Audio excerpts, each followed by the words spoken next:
Hi, welcome back. So when I was pregnant with my tiny diamond, we only had one hiccup through from April 20th all the way to June 15th. And it was amazing. Brian and I, our family finally, like, our families finally accepted us together as a couple. My family finally started to see the man that I had fallen in love with. They seen the father that he was. They seen him as a person. I was really happy. And my pregnancy, I was so happy. Like, I didn't get sick. Nothing bad happened. I went to school. I went to work. I We had one hiccup, and that was when my sister had kicked me out, and I went to the women's shelter. And from there, I got my own place. I went to school, finished off my pregnancy, had my daughter, my tiny diamond, who is 6 pounds, 6 ounces. I got my newborn, and everything was amazing.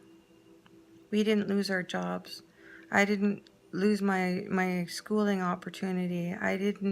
We didn't have any marital stress. We didn't have any emotional trauma. We didn't have deaths in the family. We didn't have any of these things that we had when we were pregnant with Leilani. And it was joyful. Like, I finished school and I started working for the Métis Local. I did a few things that helped people while I was there, helped them get their genealogy, helped them get their status, like their Métis status, helped them with, we helped them with school. I did minutes while I was there. I made a lot of suggestions that that were taken. My suggestions saved the Métis Local a lot of money that they could use other places. I even asked my husband's father for a donation without knowing that it was his wife.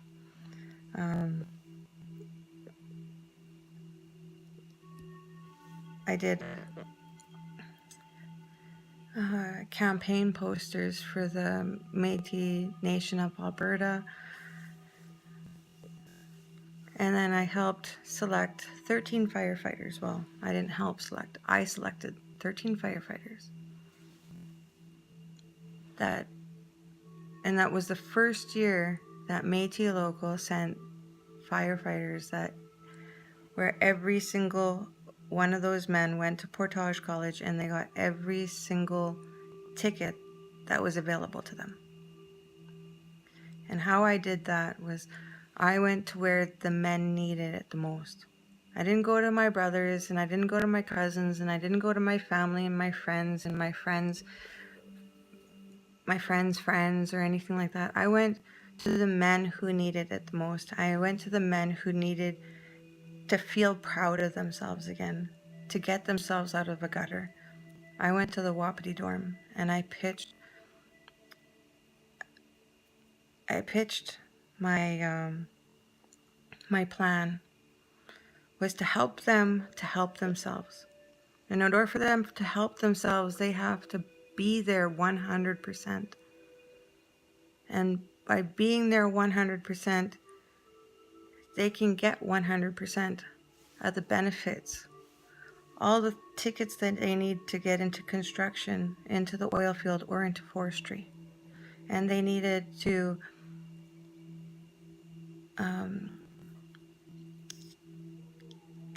give back 2 summers. once they received all of those tickets, they had to give us back 2 summers of forest firefighting. The next day, I ended up having over 40 men to choose from. And I sat there and I listened to every one of their stories. And the ones that I felt genuinely needed this break, I selected. I even split up a family. I tore a couple apart so that I could send the boyfriend out to go and get what he needed in order to get them the life that they wanted. And I suggested to the woman how to get herself out of where she was in and go and stay with family while her husband was out getting his tickets, and not to worry about him cheating on her or anything like that. I was giving her emotional and solid advice. I also helped with the elders caring shelter, and when I was listening to them do minutes and stuff, I would make suggestions that helped Métis Nation Métis Local save money so that they could utilize that money somewhere else. And then with all the accomplishments that I had, I was gifted the opportunity to prove myself worthy to get an office coordinator position with a caring shelter and help them build that caring shelter. So they gave me all of the documents, all of the research that they had, all the work that they had put into this caring shelter, and I had to compile a gifts in kind report, a proposal. So I went through that and all the key elements I had put into this proposal package, and I had 5 businesses that I was supposed to send it off to, and I went above and beyond that and sent it off to so many, and then checks started coming in, and they surpassed the amount that they expected. And I was called into the office, and Angie Greer, she says, so what happened? I thought I gave you five businesses to send those proposal packages out to. Did you send those proposal packages, those gifts in kind? I said, yes, I did. I said, well, you guys were shooting too small. You guys were only asking for $25,000. But I looked at those 5, and maybe only 3 of those 5 might give some money. So I went and sent it out to a lot more people than you guys told me to, just so that you guys could get that money for sure. And she goes, oh yeah, we got it. And we got way more than we ever expected. And she's like, and this was your doing. Because you took the initiative. So I was offered a position as the administrative coordinator for the caring shelter. And I was also planning my wedding because I was going to get remarried to my husband. And when I was telling Mom to invite everybody, I was saying, let them know that it's not a wedding, it's just a renewal of the vows.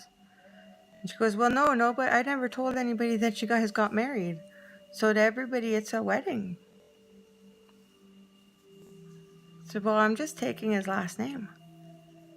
We're just renewing our vows and taking our last name. She says, I know. But they don't have to know that.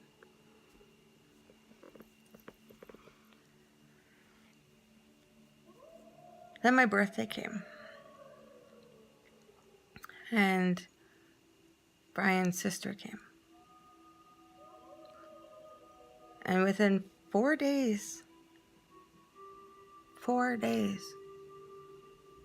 my husband changed back into the person that I didn't recognize again. And my heart was broken.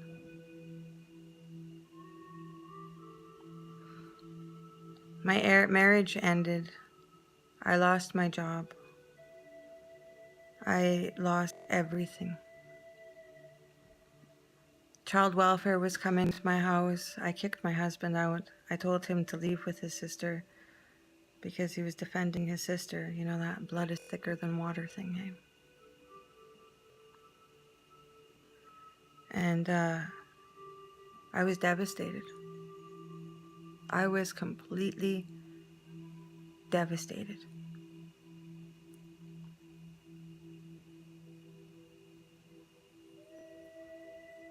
My husband took me to court for custody of my daughters.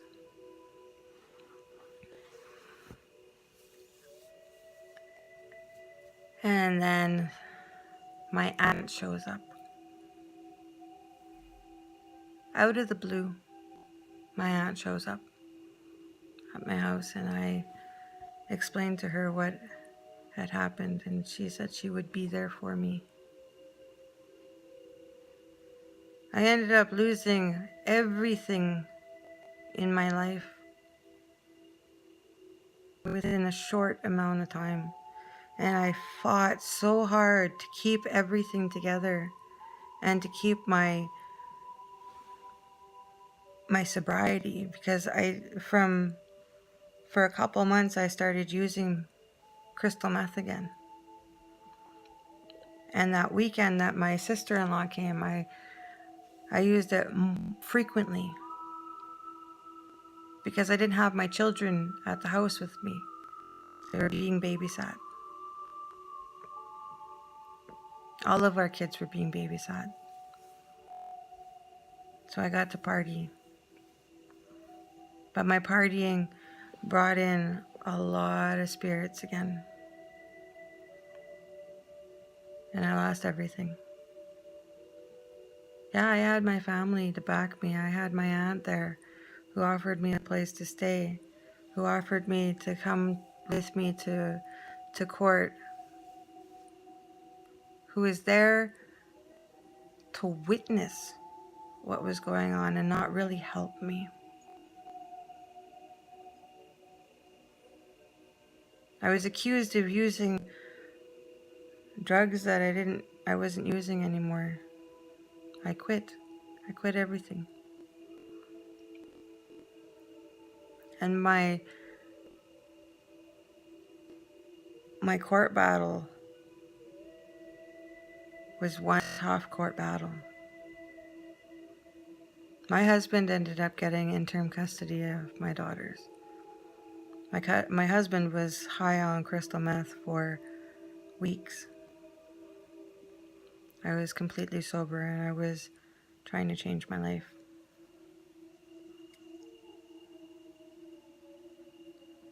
And my life crumbled.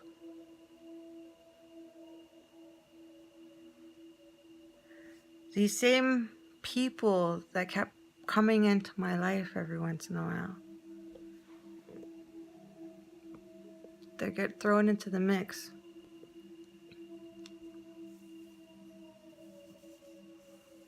These same names of people